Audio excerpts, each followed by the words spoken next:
the matter of Mark.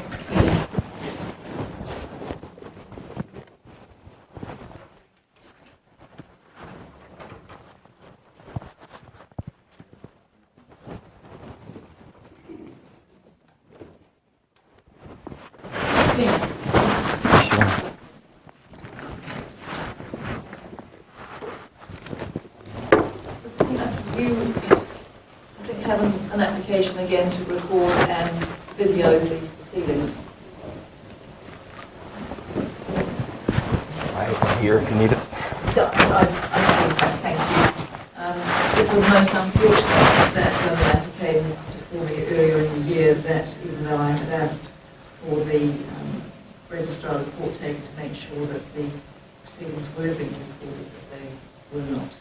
I have again today confirmed, or I've had confirmed to me by both the court taker and the senior registrar that what is being said is being recorded, and I have had, there is an email confirmation from the transcribers who are listening in and confirm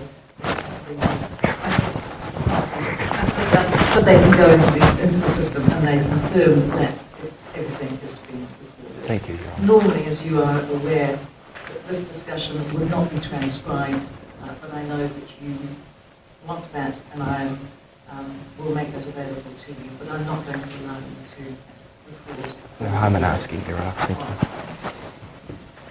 So I've read your submissions. Thanks.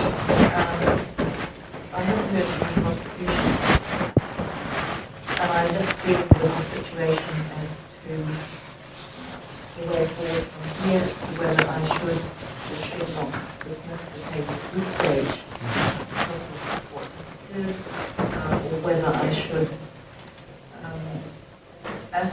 set the matter down for another hearing. I've been told that the matter cannot proceed before me until probably July.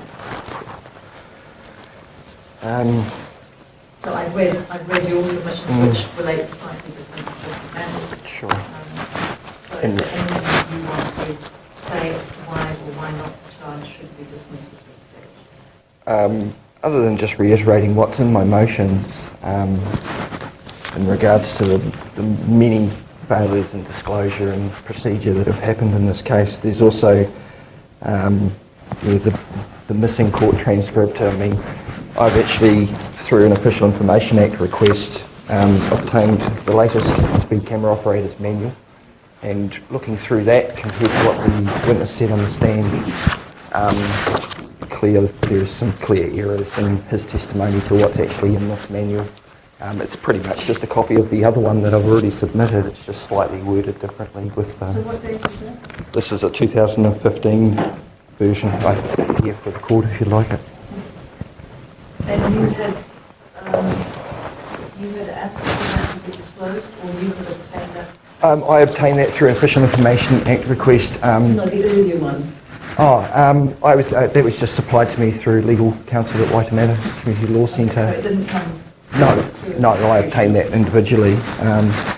I would also bring your attention to that on the 7th of November you had stated in the transcript that what would convince you that there had been a miscarriage of justice was not the mere issue of the provisions being missing from the charging document, but also the copies that I supplied last time, which I have another copy here, of the 4 separate occasions where I asked for all of that information. Yes. So you asked for those, which I'd already supplied as well. Furthermore, you had given a Section 30 disclosure order to the prosecution to supply me by the 14th of November everything. Upon reading the transcript from the 7th of November, I recognised that there was also a report that Sergeant Mercury was referring to. It was only after reading that and asking that report was then supplied to me in January, 2 months after I should have had it. So that's yet again another failure. The amicus curiae appears to continually compel me to say whether I was driving or not that day. Don't need to go there. Well, it's a breach of my Bill of Rights, Section 25 C and D. It's, to me, not allowed. That's fine. Yeah. So, given the multiple errors in this case, it's now been 4 trips. I shudder to think how much resources have been spent for an $80 speeding ticket. Speeding time. Yeah, so the witness couldn't identify me as the driver that day. He couldn't identify me on the photo. He couldn't supply evidence of the 80k temporary speed zone. He mentioned his employer or boss had told him. I'm not going into that aspect of it at this stage. They're all relevant to me, all in the bundle.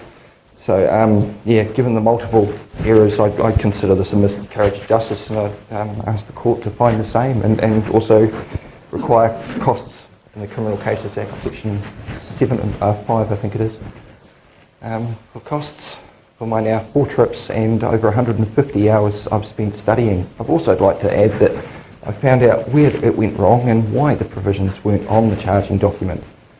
That's due to myself requesting a court hearing as soon as I got the initial ticket. The initial ticket does not have the summary, the provisions on it, and that would have been why they were not transferred over. So I'll let the Minister of Police know that one too. So yeah, that would be it. Thank you. Mr. James, do you want to We now accept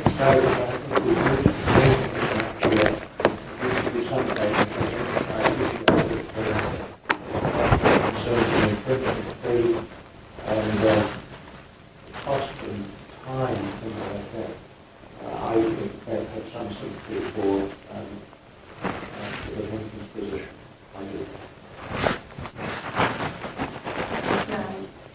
I understand why everyone would be unable to proceed to making a decision on the basis of the notice made, particularly in the circumstances where the defendant has put the issue before the court as to a transcript, and it's most unsatisfactory that there wasn't a recording.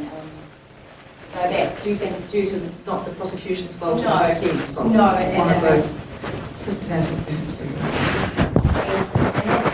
circumstance, given that a rehearing is indicated by your Honour as being necessary, but for my friends' systems clarification, but for my friends' systems clarification, but for my friends' systems clarification, I consider that a public interest test under the prosecution guidelines would not be met by proceeding with this matter. However, there is obviously the issue as to cost paid by the defendant, and that is strongly opposed by the police. And if the Honour is considering that application, I consider there would need to be some submissions filed because there appear to be consideration as to disclosure at more time and also accept my friends under the defendant's submissions on that. I think that's somewhat of a side issue in any event. But in terms of the Cost and Criminal Cases Act, there does not seem to be a presumption either way as to whether the dismissal or withdrawal of the charge as to what the court finds. But in my submission, there was a strong evidential foundation for the infringement offence, and that's clear on the law that would have been placed before Your Honour had we proceeded. And I think you would have been referred to in Section 133 and 145. But So, we need to address the issue of costs. can I deal with it on this basis that the charge is dismissed by consent? Yes, ma'am, I said later with them, but I think it has to be dismissed because it's, well, you can't relay it. Oh, yes, ma'am. Your Honour, could I add, under the Section 133, it says that the registered owner or owners are liable.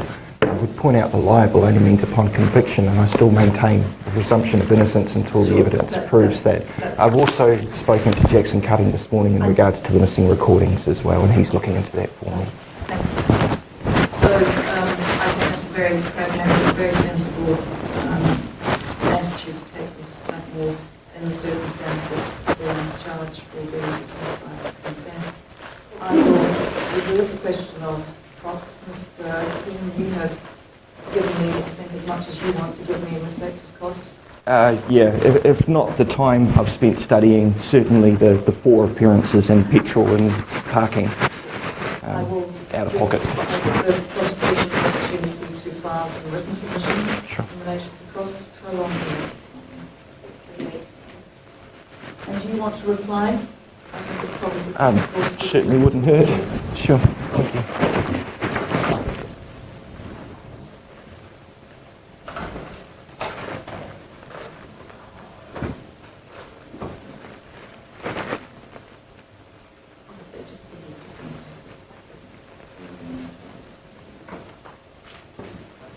So the 21st of March, the prosecution How long would you like us to wait? Same would be fine, 3 weeks. I know Easter will fall during that period. After Easter will be fine. Is it the 11th of April? That'll be fine here on the 2nd. Chambers, I don't think I need any input on you unless you want to be involved. Well, no, I'm happy to stay with it. I'll keep them As long as I read copies of the papers. If there's anything that you want to add, perhaps you can do that by the 11th of April as well. So Mr. Chambers, you can kept in the I'll keep them in the loop, Your Honour. So the charge itself is on the plea. Thank you, Your Honour. But I'll hear about costs.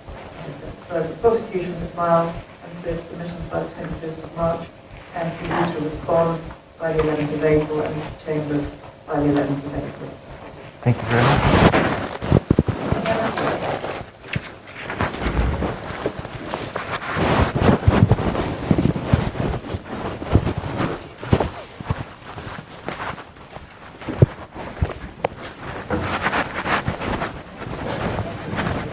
Voila. So submissions for costs. They're going Well, to you've already- give me their complaint as to why. You've really Nailed them. you've really covered it and what have you. But look, you may want to respond to anything that the police have come up with. I mean, God knows what they might say about it. Okay. But if you Section need, 12(3). if you need to comment on it, there's your opportunity to respond. Absolutely. Cool. I can't give you an idea as to what the reaction of the judge would be, but the Seems essence of lovely. it is everyone has been, well... Put through the I mill take- over 80 bucks. Oh, I know. Look at all this, and that's only part of Right. Look at this. Anyway. This is all for it. Sweet. and all of that, and we'll... Hey, Roger. You know, Appreciate that's it. okay. No, I understand. Good man. All right. Their game on their court. I played their game on their court and I kicked their ass. So what does that tell you? See, it can be done. Oh, this is another subscriber that came to follow as well. Sorry, what was your name? That's right. I knew it. Yeah. Ian. Your name? Good to meet you, bro.